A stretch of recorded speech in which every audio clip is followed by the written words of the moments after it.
Good morning class 9th। कैसे हैं आप लोग। मैं आप लोगों का इंग्लिश टीचर आप सभी बच्चों का स्वागत करता हूं। और बच्चों, आज हम लोग अपने chapter second the sound of music के सेकंड पार्ट का सेकंड यहाँ पास से स्टार्ट करने वाले हैं। और टोटल की बात करें तो अपना 7th वीडियो यहाँ पास से शुरू करने वाले हैं।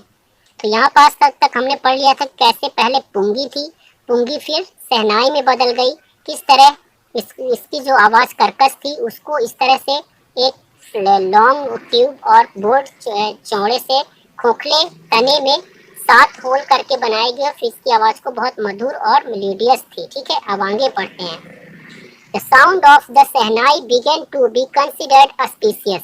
अब शहनाई की जो आवाज को है कंसिडर्ड मतलब माना जाने लगा, स्पीशियस मतलब शुभ। इसकी आवाज को शुभ माना जाने लगा, है ना, कि जहाँ पे ये बजती वहाँ पे शुभ कार्य या मांगलिक कार्य होते थे। Reason it is still played in temples and an indispensable component of any northern Indian wedding. इस कारण यही कारण था कि ये अब मंदिरों में हमेशा शुभ कार्य होते हैं मंदिरों में, और इंडिविजुअली सम्मिलित रूप से ये कहाँ पे बजाई जाने लगी, नॉर्थ इंडियन वेडिंग। उत्तर भारतीय अब जो भी शादी होती थी शादियों में शहनाई बजाना शुभ माना जाने लगा, या वहाँ शादियों पे शहनाई बजती ही थी। शादी भी एक तरह से शुभ कार्य होता है। इन पास्ट, अब थोड़ा बच्चों पास्ट की बात करें, प्राचीन काल में, तो the shehnai was part of the नौबत और traditional ensemble of 9 instrument found in royal courts. तो रॉयल कोर्ट्स मतलब कि किसी भी राजा के दरबार में जो 9 वाद्य यंत्र बजाए जाते थे। ठीक है, 9 तरह के वाद्य यंत्र बजाए जाते थे जिन्हें कि क्या कहा जाता है इकट्ठा, नौबत। नौबत मतलब कि 9 वाद्य यंत्र, उनमें से शहनाई एक होती थी, मतलब शहनाई का भी स्थान उन 9 यंत्रों में एक था। ठीक है, till recently it was use only in temples and wedding. तब तक ये केवल कहाँ यूज होती थी, मंदिरों में या कि शादियों में। पर अब हर राजा के दरबार में जो वाद्य यंत्र संगीत कर रहे थे उनके पास शहनाई होती थी, एक शहनाई वादक वहाँ जरूर होता था। The credit for bringing this instrument on to the classic stage goes to Ustad Bismillah Khan.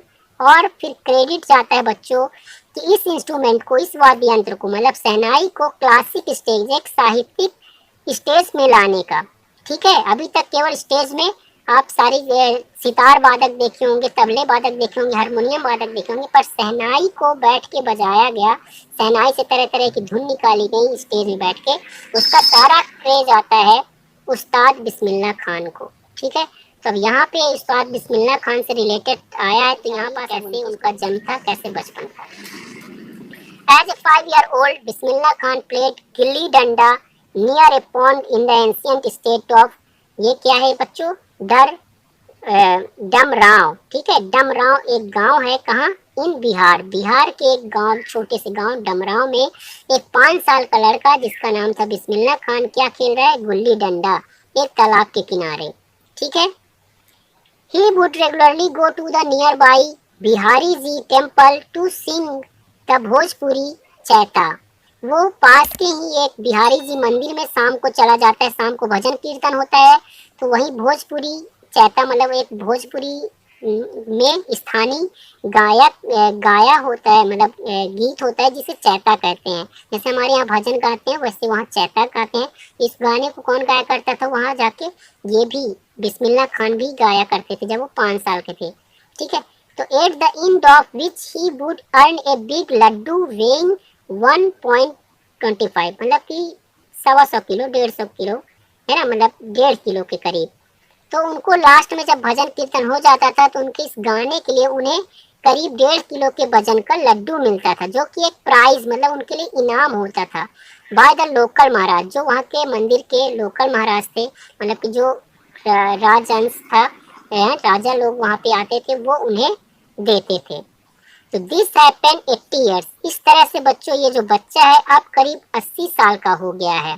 And the little boy has travelled far to earn, और यह अब अपनी काफ़ी दूरी तय कर चुका है, काफ़ी दूरी मतलब अपने जीवन में कई उतार चढ़ाव, कई सारे यात्रा करके earn the highest civilian award. तो पहले उसे अवार्ड के रूप में 1.5 किलो लड्डू मिलते थे, अब उसे भारत का सबसे बड़ा अवार्ड, भारत का सबसे बड़ा अवार्ड क्या है बच्चों, द भारत रत्न अवार्ड मिल चुका है। मतलब बड़े बिस्मिल्लाह खान की बात हो रही है। चलिए 4th पॉइंट में आते हैं। 4th पॉइंट में अब उनके थोड़ा जन्म से रिलेटेड जानकारी दी गई है, इसको चलिए फिनिश कर लेते हैं। बॉर्न ऑन 21 मार्च 1916।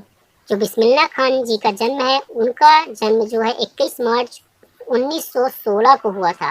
और वही कहाँ हुआ था? बिहार के एक डमराव गांव में। तो Bismillah belongings to a well known family of musician from Bihar. Bihar की जो इनका जहाँ जन्म हुआ था, इनका परिवार क्या है? वेल नोन म्यूजिशियन, प्रसिद्ध संगीतकार थे। इनका जो घराना था वो संगीतकारों का घराना था बिहार का, ठीक है, वहां पे इनका जन्म होता है। हिज ग्रैंडफादर, जिनके दादाजी थे, जिनका नाम रसूल बख्श खान था, वाज द शहनाई नवाज। उन्हें तो शहनाई बजाने के इतना मतलब फेमस थे, शहनाई वादक थे कि उन्हें शहनाई नवाज कहा जाता था। Of the Bhojpur Kings court, वो भोजपुर राजा के दरबार में शहनाई बजाते थे और उन्हें शहनाई नवाज के नाम से जाना जाता था। और उनका एक्चुअल नाम क्या था? रसूल बख्श खान। फिर इनके पिताजी, his father Paigambar Bakhsh and other paternal ancestor were also great shehnai players.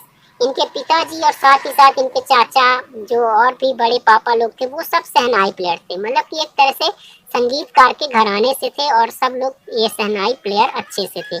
इनकी दीक्षा दीक्षा शहनाई के बीच में ही हुई। ठीक है, तो बच्चों आज हम अपना वीडियो यहीं पास फिनिश करते हैं। फिर मिलते हैं कि इन्होंने कैसे सारी चीज़ें अचीवमेंट की, इसके बारे में जानने के लिए। तब तक के लिए टेक केयर।